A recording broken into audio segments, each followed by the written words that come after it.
क्षेत्र के पार में 3 रेवन्यू पंचायत बनानी चाहता 3 जब बालारामगढ़ में पूरे गाँव में 200 आदमी गया फिर जापरा एक दत्तवा सरा एक जोगासर एक क्षेत्र का पार हाई रेवन्यू तुम्हें फाइल दे भाई दे दी बाढ़ में मोरी फाइल राजनीतिक विजय रुक गई और बनाराम ढाणी बनी 3 गाँव में एक पंचायत बना रहा था। हाँ 3 पंचायत बनावा एक गाँव में 3 पंचायत क्षेत्र का पार में 3 पंचायत क्षेत्र जोगासर और दत्तनहरा 2 किलोमीटर के दायरे में दत्तनहरा पूरा होड़ा 101 वोट रहा समझा बिंग में हमारे जो फाइल भी तो आई है चाहे एसटीएम साहब को डाई हमारी फाइल रुकी एसटीएम साहब को पीछे पड़ी है हमारे आप फाइल है तो दूसरी लगा पर चाहे छुट्टी शुक्रवार की फाइल लगाई वो संडे की छुट्टी होली की छुट्टी एकदम राजनीति की वजह से हमारी फाइल कटी ये सूची में धौर की आई लिस्ट में की नाम है हमारे बनाराम ढाणी मारे एक साइड में पड़े दत्तनहरा से राजू सर निकलो तो जोगासर कवास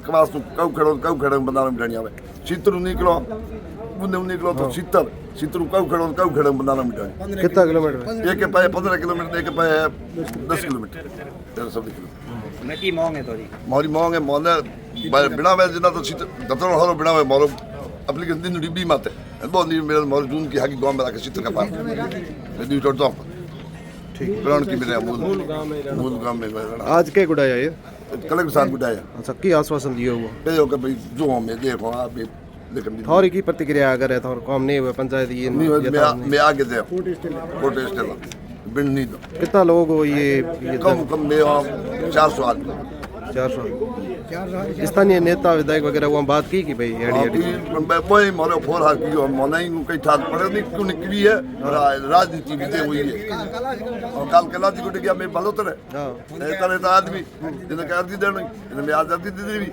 पहला मैं बालाराम जी को गया तो 200 आदमी गया जिन्हें मैं वो नक्शो देना है ये हो पड़ो और आगे और नक्शो पड़ो हाँ आई और नक्शो पड़ो मैं देना है ये ना पूरा मारे भाई दत्तनहरा ओ भाई दत्तनहरा कितने सुनो ओए अयो बनाराम की ढाणी है हाँ। ये तो पूरा ये पूरा यहाँ से लेकर यहाँ पर बस 11 किलोमीटर ये दूरी ये ताकि उड़न ढाणी आई आई पहले अपने दत्तनहरा कितने जो तो ये दत्तनहरा का सरा है और इनमें है इससे ये मूल क्षेत्र का पार पंचायत सिर्फ ये 2 किलोमीटर दूरी है यहाँ से ये कितनी दूरी आप देख लो। सर मेरा नाम उग्राराम है, मैं ग्राम पंचायत क्षेत्र का पार से आया हूँ। जब 1990 में हमारे ग्राम पंचायत क्षेत्र का पार से दत्तनहरा का सरा रेवेन्यू विलेज बना था, उसमें अभी नया रेवेन्यू विलेज एक बक्ता सर, एक राजू भादुआ की ढाणी, एक प्रभु सरा, ये ओनली पंचायत दत्तनहरा सरा पंचायत बनाने के लिए बनाया था। हमने प्रस्तावित दत्तनहरा सरा का ही दिया था और हमारी बिल्कुल प्रस्तावित दत्तनहरा सरा बनने के लिए की लायक ही थी, परंतु कुछ लोगों ने हमारे को तीतर बीतर करके और जोगासर में हमारा बक्ता सर नगर और दत्तनहरा सरा वो ले गए और 2 रेवेन्यू विलेज पर बंजी की ढाणी ले गए। वहाँ से कम 15-20 किलोमीटर दूरी है और हमारे कम से कम 20-25 घर हमारे एसटी के हैं, 50 घर एससी के हैं और अन्य लोग भी हैं। और वहाँ पर आगे जाने के वहाँ कोई सुविधा भी नहीं है, नहीं कोई मूलभूत सुविधा है और हमारे तो दत्तनहरा सरा ही बनना चाहिए। वहाँ से अगर नहीं बने तो हम मुख्यालय ग्राम पंचायत क्षेत्र का पार में ही रहना चाहते हैं। मैं सभी ग्रामवासियों और प्रशासन से मेरा निवेदन यही है कि आप कृपया करके हमारा यथायथ दत्तनहरा सरा में रखा जाए, नहीं तो हमारे मुख्यालय क्षेत्र का पार ही रखा जाए। अनाथी हमारे को इधर उधर घसीटने की कोई जरूरत नहीं है। हमारे जोगासर के से आपत्ति और बनाराम जी ढाणी से आपत्ति, हमें सभी लोगों की ये निवेदन है।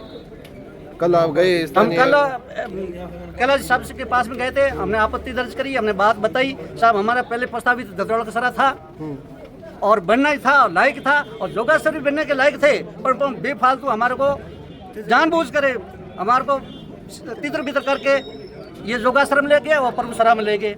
वहाँ हमें कैलाश से बात करी और अभी कैलाश साहब के पास में आए। अब सभी लोग हमें इस बात से ऐतराज है। हमारे तो बने तो ग्राम पंचायत क्षेत्र का पार में रहना चाहते हैं, नहीं तो दत्तनहरा सरा ग्राम पंचायत बनाई जाए। अच्छा, आप बालाराम जी से आपने इससे पहले ही बात कर रखी थी, उन्होंने क्या बोला? कम से कम 200 आदमी गए थे, प्रस्तावित दत्तनहरा सरा था। फिर क्या पता कैसे हमारी फाइल गायब होगी, कोई अता पता भी नहीं है, पर प्रस्तावित हमें दत्तनहरा सरा का ही थी। किस वजह से बदला हुआ? कोई राजनीतिक कारण से हुआ या दबाव होने के कारण, राजनीति की दबाव होने के कारण, या कहने को पेट फाटकारी को लाकर वो चीज होगी तो हमारे को पता नहीं है, पर हमारे साथ में धोखा है, बिल्कुल धोखा है और हमारे साथ में अन्याय हो रहा है। ये कभी भी हम बर्दाश्त नहीं करेंगे साहब। ये हमारी अब आगे क्या प्रतिक्रिया है? हमारा आगे प्रतिक्रिया यही है, कलेक्टर साहब से हमारी मांगे मान लेंगे, नहीं तो हम कोर्ट से लगा के हड़ताल तक जाएंगे हम। मेरा नाम आसुराम है। मैं ग्राम पंचायत चित्रका पार से आया हूँ और यहाँ जो एक अभी हमारे नवसर्जित ग्राम पंचायत बनी है बनाराम जाखड़ की डाणी, उसके उपलब्ध में उनके विरोध में एक आपत्ति दर्ज कराने कलेक्टेड आए हैं। मतलब ये किसने बनाया है नया गांव? अब गांव के कुछ सूबेदारों ने ही मिलकर जो बिना किसी जानकारी के दिए सबने मिलकर एक तरफा जो ये गांव बनाया है। तो यहाँ मेरे साथ सारे उन सब की आपत्ति है। 2 रेवेन्यू लगातार है, जो एक प्रभुसरा और राजू भादू की ढाणी, उनमें से एक भी व्यक्ति वहाँ उस रेवेन्यू जो बना नवसर्जित पंचायत बनी उनमें जाने में असमर्थ है। मतलब वहाँ जाने के लिए अगर प्रभुसरा वाले ग्रामीण जाएँ तो वो चित्रका पार मुख्यालय से होते हुए 11 किलोमीटर दूरी पार करके वहाँ पहुँचेंगे। और उधर राजू की ढाणी से जो उस भी जाने चाहे राजसू गांव में या पंचायत में, तो उनके लिए भी 9 या 10 किलोमीटर कम से कम दूरी है। और जो वो जगह ऐसी है जहाँ जाने के लिए चक्कर मारना पड़ता है कि जो 2006 में नदी आई, वो नदी उस दोहरे और डेढ़ों को पार नहीं करना पड़ा किया, उसके पीछे वो जाके पंचायत बनाई और बाकी सारे जो मुख्य रहने वाली पंचायत के साथ वो सारे एक तरफा हो जाते हैं। तो किससे मिलने आए हो? कलेक्टर साहब ने क्या कहा है? कलेक्टर साहब ने आश्वासन दिया है कि हम उस स्त्री आपकी जो जहाँ से वो जो हमारी एडीएम साहब की एसडीएम साहब की कमेटी बैठेगी या जो कमेटी के उस अधिकारी जाकर जांच करेंगे या कलेक्टर साहब जहाँ भी सुनवाई की होगी उसमें आप आपत्ति दर्ज करेंगे, वो हम आपकी आपत्ति आगे तक पहुँचाएंगे और आपको हमें आश्वासन दिया कि ये आपका जो है वो समाधान करेंगे। अगर ठीक है।